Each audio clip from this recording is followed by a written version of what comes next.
Seems like 1,000 years ago. 대단원의 막을 내렸습니다. I know I said no more surprises, but I was really hoping to pull off one last one.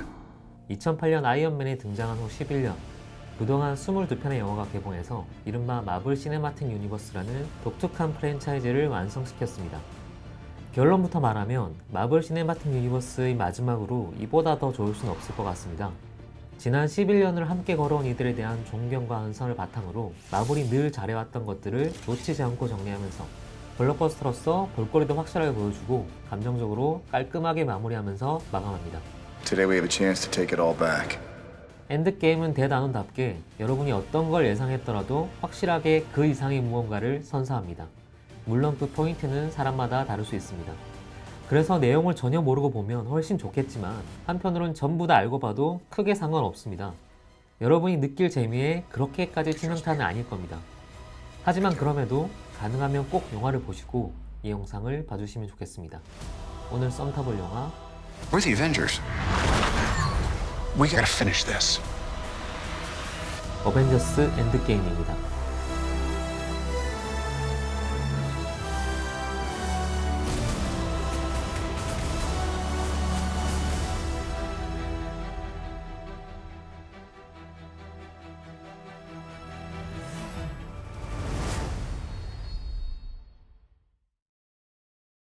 앞서 말했듯이 이 영화는 내용을 다 알고 있다고 해서 재미가 크게 반감되는 종류의 영화는 아닙니다.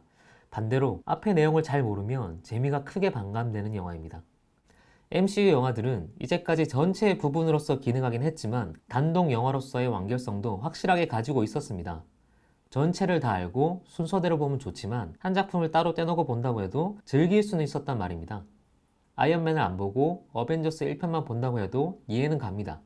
어벤져스 1편을 안 봐도 캡틴 아메리카 윈터 솔저는 충분히 재밌습니다. 캡틴 아메리카 11호를 몰라도 블랙팬서를 얼마든지 즐길 수 있죠. 물론 알면 훨씬 더 재밌겠지만 그게 꼭 필수는 아니고 최소한의 분리는 되어 있었습니다. 하지만 앞선 영화들을 모르면 엔드게임은 재미가 없을 겁니다. 이 영화를 온전히 즐기고 싶으시다면 앞에 있는 영화들을 차례대로 보시길 권합니다. 적어도 어벤져스 1편, 토르 다크월드, 캡틴 아메리카 윈터 솔저, 가디언즈 오브 갤럭시 1편, 그리고 인피니티 워 이렇게 5편 정도는 꼭 보셔야 합니다. 왜냐하면 이건 한 편의 영화 이상이기 때문이죠. 단지 의미뿐이 아니라 내러티브의 구성까지 그렇습니다.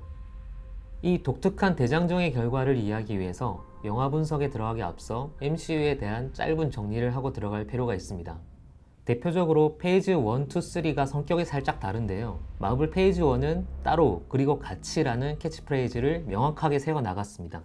아이언맨 1편, 2편, 토르 천둥의 신, 퍼스트 어벤져, 그리고 어벤져스는 각각의 영웅의 기원과 단독 영화로서의 개성을 부각시키는 가운데 세계관을 연결시키는 방식을 취했습니다. 영웅의 개성에 맞춰서 코믹 드라마, 에픽, 전쟁물 등등 각각 독립된 장르 색깔을 표방하기도 했습니다. 인크레더블 헐크처럼 편입하려다가 어정쩡하게 실패한 사례도 있었죠. 그렇게 해서 도착한 어벤져스 1편은 일종의 축제였습니다. 페이지 2에 이르면 이제 본격적으로 개별 영화보다는 전체 세계관의 일부 에피소드로 변하기 시작합니다. 아이언맨 3는 아이언맨과 숙적 만다린의 대결보다는 시리즈 전체의 밑바탕으로서의 기능에 더 신경을 썼고, 토르 다크월드는 본격적으로 인피니티 스톤 중에 하나인 리얼리티 스톤, 그러니까 에테르를 등장시켰습니다. 어떻게 보면 에테르가 주인공인 영화였죠. 캡틴 아메리카 윈터 솔저는 개인적으로 MCU 영화 중에 제가 가장 좋아하는 영화인데 70년대 정치 스릴러 속으로 슈퍼 히어로를 밀어넣어서 참신한 모양새를 확보했습니다.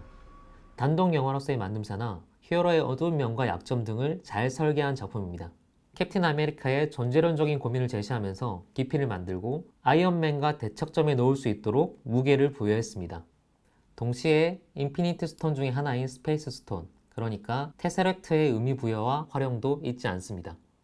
가디언즈 오브 갤럭시는 마찬가지로 확고한 개성 위에 파워스톤의 존재를 알리는 역할을 수행했고, 어벤져스 에이지 오브 울트론에서는 시타오리 시저타에 담겼던 마인드스톤과 마인드스톤의 화신인 비전이 등장했습니다. 변화의 조짐은 이때부터 도드라지는데, 어벤져스 번호가 매겨진 영화가 페이지의 중심이 되었던 어벤져스 1편과 달리 어벤져스 에이지 오브 울트론은 메인 히어로와 빌런이 상당히 모호합니다. 색깔이 희미하다고도 할 수 있지만 반대로 말하면 모두의 이야기이기도 한 셈입니다. 뒤돌아보면 전체 판을 위해서 정리를 해줬던 편이기도 합니다. 여기서 MCU의 장점이자 결정적인 약점이 나옵니다. MCU는 전체를 놓고 보면 정해진 역할들이 있습니다. 개별 영화로서의 완성도를 완전히 포기하는 건 아니지만 때때로 일부러 힘을 빼거나 설명을 미루는 것들도 보입니다. 에이지 오브 울트론이 딱 그런 사례였는데 이 한 편을 마스터피스로 만들겠다는 단독 작품으로서의 야심, 그런 건 없습니다. 대신 전체 그림을 위한 밸런스의 조정자로서의 역할, 넘어가는 에피소드 정도의 인상이었단 말입니다. 페이지 2는 성공적이었는데 한 가지 문제를 드러냈습니다. 개별 작품이 너무 야심이 없어 보일 경우 전체 팬들이 떨어져 나갈 수도 있다는 점입니다. 매주 방영하는 드라마였다면 문제가 다르겠지만 어쨌든 영화라는 상영 방식을 택한 이상 각 영화마다 시간 간극에 따른 팬들의 이탈과 실망감을 해결할 필요가 있었습니다. 그래서 페이지 3에서 마블이 보완한 것은 시리즈의 충성도 높은 팬들을 위해 전체 그림을 맞추되 페이지 1 때처럼 개별 영웅들도 변주를 줘서 활력을 불어넣는 것이었습니다. 물론 이건 이미 세계가 완전히 통합된 어벤져스 1기 멤버로는 불가능한 일입니다. 적어도 캡틴과 아이언맨, 그리고 블랙 위도우, 호크아이, 헐크 등 1기 어벤져스 팀의 경우 쪼개졌던 우주가 완벽하게 통합됐기 때문입니다. 캡틴 아메리카 11호는 이제 캡틴 아메리카 시리즈라기보다는 애초에 어벤져스가 담당해야 할 역할을 맡아서 중심이 되었습니다. 이후로 아이언맨 시리즈가 따로 나오지 않는 것도 같은 이유입니다. 그래서 젊은 피를 소열한 역할은 새로 투입된 닥터 스트레인지, 스파이더맨, 블랙팬서, 앤트맨 등에게 맡겨졌습니다. 개별 영화는 약하다는 비난을 보완하고자 유연하게 변화한 겁니다. 물론 닥터 스트레인지의 경우 타임스톤의 출연이라는 중요한 임무도 함께하고 있습니다. 토르 라그나로크는 간극이 컸던 우주의 세계관과 지구에서 벌어진 사건을 조정하는 중간자의 역할도 했습니다. 개별 작품의 개성은 지닌 채 브릿지 역할을 하려다 보니 토르의 작품 성격이 바뀌는 일이 일어났죠. 결과적으로는 성공적이었다고 봅니다. 어벤져스의 멤버 중에 토르만이 유일하게 다음에도 등장할 기회를 얻은 이유이기도 합니다. 그리하여 인피니티 스톤이 모두 모인 인피니티 워가 시작되고 전 우주에 산만하게 흩어진 세계를 통합시키는 최고의 효율은 타노스를 중심으로 하여 이야기를 짜는 거였습니다. 인피니티 워는 사적인 욕심이 없는 빌런 타노스의 성장, 그리고 성공기라고 해도 좋고 당연히 그 결과는 영웅들의 패배로 이어질 수밖에 없었습니다. 자, 엔드게임은 페이지 3 어벤져스의 파트 2가 아닙니다. 만약에 넘버링을 한다면 완전히 독립된 어벤져스 4라고 해도 좋습니다. 정확히는 21편의 영화가 벌려놓은 일들을 이제 한 번에 수고해서 대단원의 클라이막스를 찍는 MCU 전체의 절정에 해당한다고 볼 수 있습니다. 11년을 이어온 연속극, 매번 시청자의 반응을 반영하면서도 결국엔 자신이 원하던 결승전까지 끌고 왔습니다. 물론 어벤져스 1편 때 상상했던 결승전과는 완전히 다를 것 같긴 합니다. 그런 유연한 태도 또한 MCU가 11년간 살아남아 팬들을 불려나갈 수 있었던 전략 중에 하나였습니다.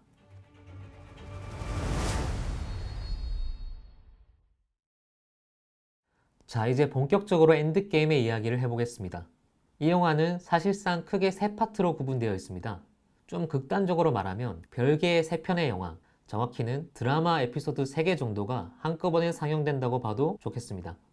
첫 번째 파트는 인류를 포함한 우주의 생명체들의 절반이 사라진 후 상처와 트라우마에 시달리는 인물들의 모습을 그리는 파트입니다. 그 이후 양자세계에서 돌아온 앤트맨 덕분에 시간 강탈이라는 아이디어가 제시됩니다. 과거로 돌아가 인피니트 스톤들을 모아온 후 모두를 되살리자는 거죠. 두 번째 파트는 과거로 돌아가 세 팀으로 나뉜 뒤 6개의 인피니티 스톤들을 모아오는 이야기입니다. 여기서 각 인물들은 자신의 과거와 마주하고 관객들은 지난 11년의 뒷이야기를 마주할 수 있습니다. 마지막 파트는 그렇게 모아온 인피니티 스톤으로 모두를 되살리고 과거에서 뒤쫓아온 타노스의 군단과 최후의 전쟁을 벌이는 클라이막스입니다. 각 파트는 거의 정확하게 1시간씩으로 배분되어 있고 거의 분리된 에피소드라고 해도 좋을 만큼 톤도 상당히 다릅니다. 우선 첫 번째 파트, 상실에 대처하는 파트는 매우 정적이고 차분한 드라마입니다. 거대한 재난 앞에 인물들이 어떻게 대응하는지를 공들여서 보여주고 있습니다. 인피니티 워에서 나오지 않았던 호크아이의 단란한 가족으로부터 출발하는 영화는 이후 계속해서 가족을 강조합니다. 소중한 것을 잃은 사람들이 할 수 있는 반응들을 인물들의 성격에 맞춰서 하나씩 보여주는 거죠. 이 도입부가 매력적이었던 건 매우 차분했다는 점입니다. 이런 종류의 영화에서 상영 시간은 매우 중요한 자원입니다. 크리스토퍼 놀란 감독이 말했듯이 3시간은 상업 영화에서 관객들이 집중력을 유지할 수 있는 거의 마지노선일 수 있습니다. 그 귀한 시간을 초반에 아낌없이 감정을 축적하는 데 투자합니다. 무슨 말이냐면 인물을 꽤 오래 참고 기다리면서 지켜봐 줍니다. 간단한 연출처럼 보이지만 사실 이게 쉽지 않습니다. 1초가 아까운 이런 블록버스터에선 특히나 그렇습니다. 다행히 루소 형제는 관객이 캐릭터의 상실감과 교감하는 그 침묵의 시간들이 얼마나 중요한지 알고 있는 것 같습니다. 호크아이에서 출발한 사연은 우주에 홀로 남겨진 토니 스타크와 네뷸라에게로 이어집니다. 네뷸라의 헌신적인 모습도 색다른데 초췌하게 말라 죽어가는 토니의 초반 시퀀스는 확실하게 인상적입니다. 저는 동굴에 갇혀서 아무것도 할 수 없었던 아이언맨 1편이 생각나기도 했습니다. 21일째 우주를 표류하던 토니는 유언 같은 영상을 기록하는데 이건 나중에 복선처럼 회수되기도 합니다. 이후 캡틴 마블이 와서 토니를 구해주고 지구로 돌아와 상황을 정리합니다. 아이언맨과 캡틴 아메리카가 다시금 11호 때의 논쟁을 시작하기도 합니다. 이때 로켓을 두고 첫 번째 농담이 나오는데 간간히 박히는 농담들은 무거운 분위기에서도 이게 마블 영화라는 걸 깨닫게 해줍니다. 어느 정도의 시간과 호흡으로 웃음을 주고 관객의 긴장을 이완시키는지는 스튜디오의 개성과 색을 드러내는 꽤 중요한 장치입니다. 이번 영화에서 웃음을 주로 담당하는 로켓, 앤트맨, 헐크, 그리고 토르는 잊어버릴만 하면 웃음을 안겨주면서 윤활유 역할을 톡톡히 수행합니다. 특히 배불뚝이 토르는 정말 충격적이라고 할 만큼 마블스럽습니다. 네뷸라 덕분에 타노스의 위치를 알게 된 이들은 한 줄기 희망을 걸고 타노스를 찾아가고 타노스가 인피니티 스톤을 아예 소멸시켜버린 걸 알게 됩니다. 이때 정원으로 불리는 행성에서 인피니티 스톤을 없애느라고 무리한 탓에 몸도 불편해진 타노스가 농사를 짓고 밥을 해먹는 장면은 그가 비록 삐뚤어진 방법이지만 목적에 충실했던 자라는 걸 새삼 알려줍니다. 타노스의 이런 성격이 중요한 건 악역의 의미를 부여해서 매력적으로 만드는 기능도 있지만 그를 향한 복수를 아무 의미 없게 만드는 기능이 더 큽니다. 말하자면 주인공들의 탈출구를 끊어버리는 겁니다. 아무것도 할 수 없음을 깨달은 영웅들, 그 중에서도 격정에 몸을 맡긴 토르가 타노스에게 복수하지만 그건 소중한 것을 지키는 자신들의 목적과 달리 팀 이름처럼 이미 허망해진 복수자들의 행위일 뿐입니다. 영화는 그 뒤 바로 5년의 세월을 점프시키고 각자의 방식으로 상처를 달래고 있는 영웅들을 제시합니다. 캡틴은 현실을 직시하고 작은 것들을 모아 앞으로 나아가려고 하고 다행히 소중한 존재인 페퍼가 살아있었던 토니 스타크는 아이를 낳고 새롭게 지킬 것을 만들어갑니다. 하지만 모두가 그들처럼 다음으로 나아가고 있는 건 아닙니다. 그 대척점에 있는 인물이 바로 블랙 위도우와 호크아이입니다. 블랙 위도우는 동료들을 잃은 죄책감에 시달리고 호크아이는 악당들을 사륙하는 복수기가 되었습니다. 이후 앤트맨이 등장하면서 인물들에게 새로운 목표가 부여되는데 토니의 경우 새롭게 지킬 것이 있음에도 불구하고 다른 이들을 위해서 시간 강탈 계획에 합류합니다. 엔드게임이 토니 스타크의 영화가 될 수밖에 없는 이유도 여기에 있습니다. 기본적으로 이기적이었던 토니가 더 나은 세상을 위해서 희생을 감수하는 대의에 합류하기 때문입니다. 시리즈 전편에 걸쳐서 토니의 행동 동기는 자기 과시나 공포의 극복 등 지극히 개인적인 감정에서 출발했는데 딱 한 편 아니었던 게 바로 아이언맨 1편이었습니다. I am Iron Man. 내가 아이언맨이다는 선언을 했던 토니는 군수기업의 총수였지만 힘을 가졌기 때문에 그에 합당한 책임, 스스로가 핵 억제력 같은 역할을 하는 인물이 되는 선택을 했습니다.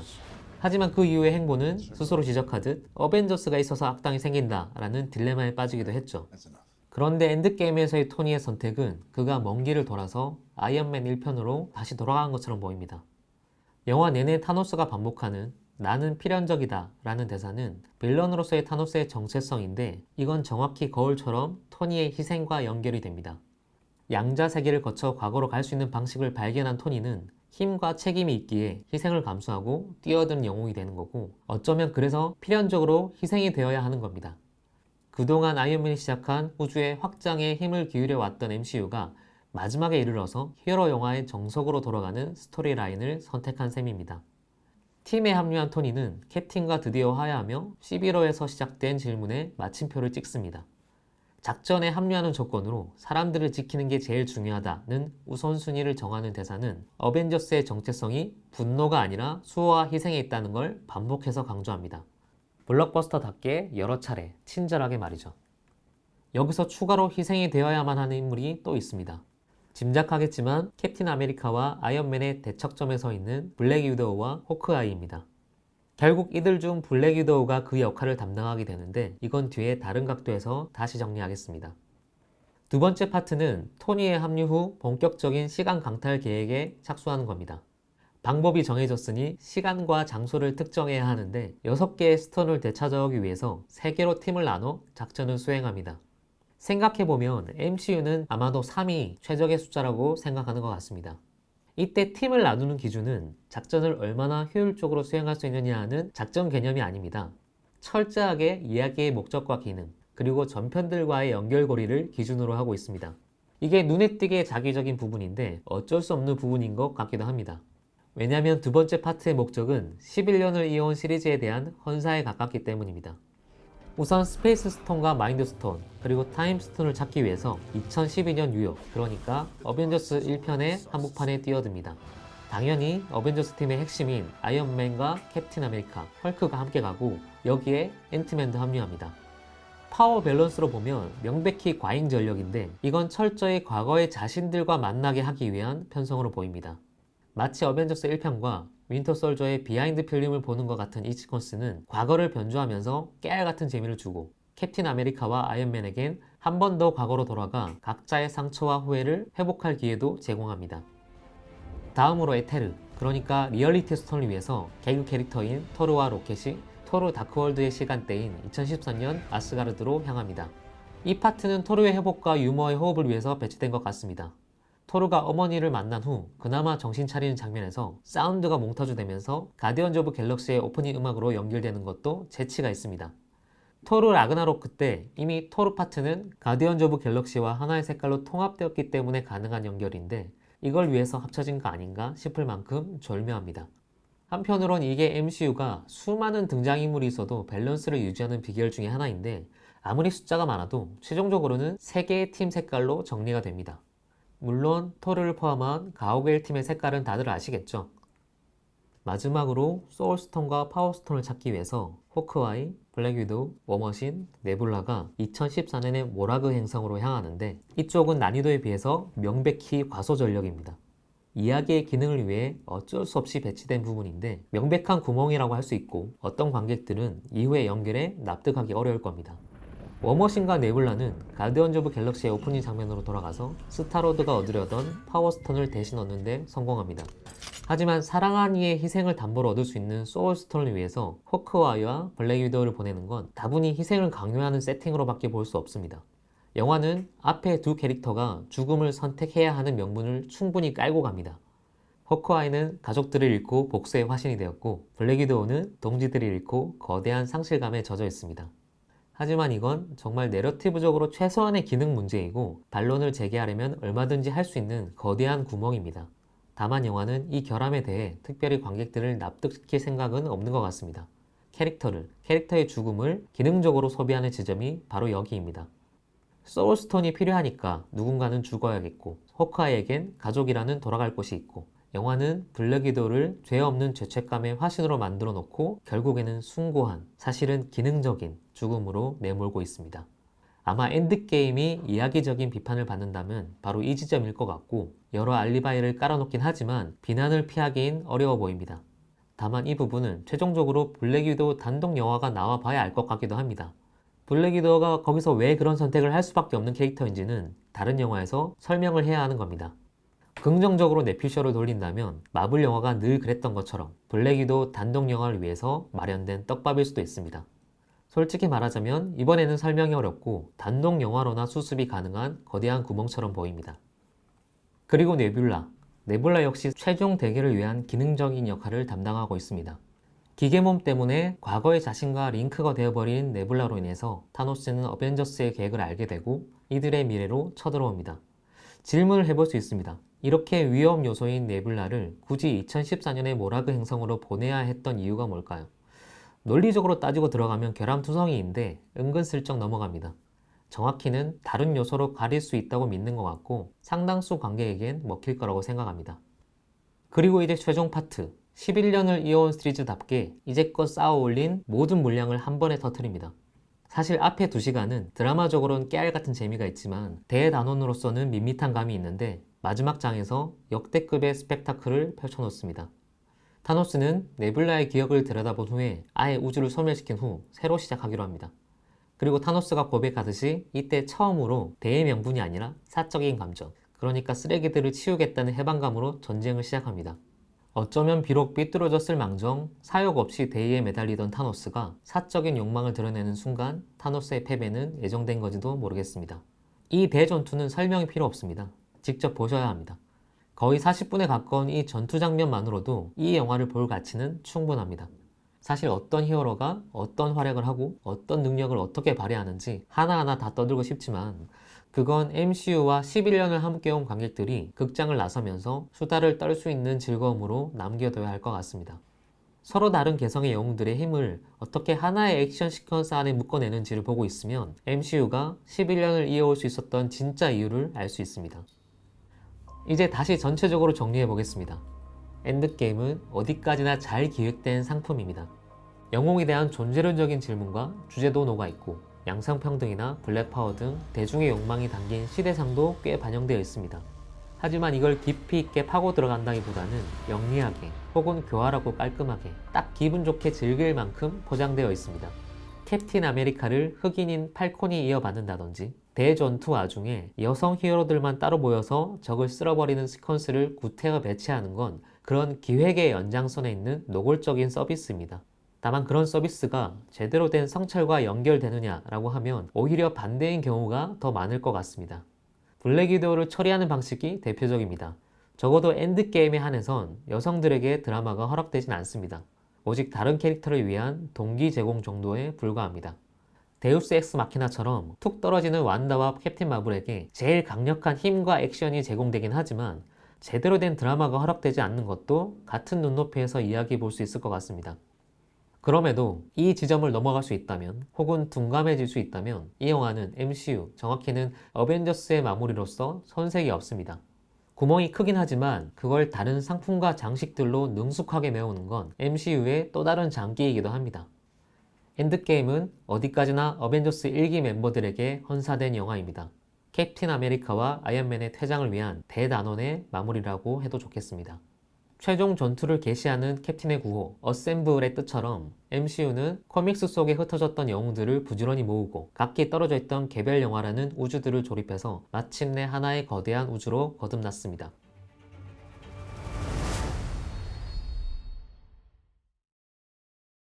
슈퍼히어로 영화가 블록버스터의 메인이 된 세상을 살고 있는 지금 지극히 개인적인 기준으로 21세기 슈퍼히어로 영화사에 기억될 영화를 3편만 꼽는다면 첫 번째는 왓츠맨, 두 번째는 크리스토퍼 놀란 감독의 배트맨 3부작, 그 중에서도 다크나이트, 그리고 마지막으로 엔드게임을 꼽고 싶습니다.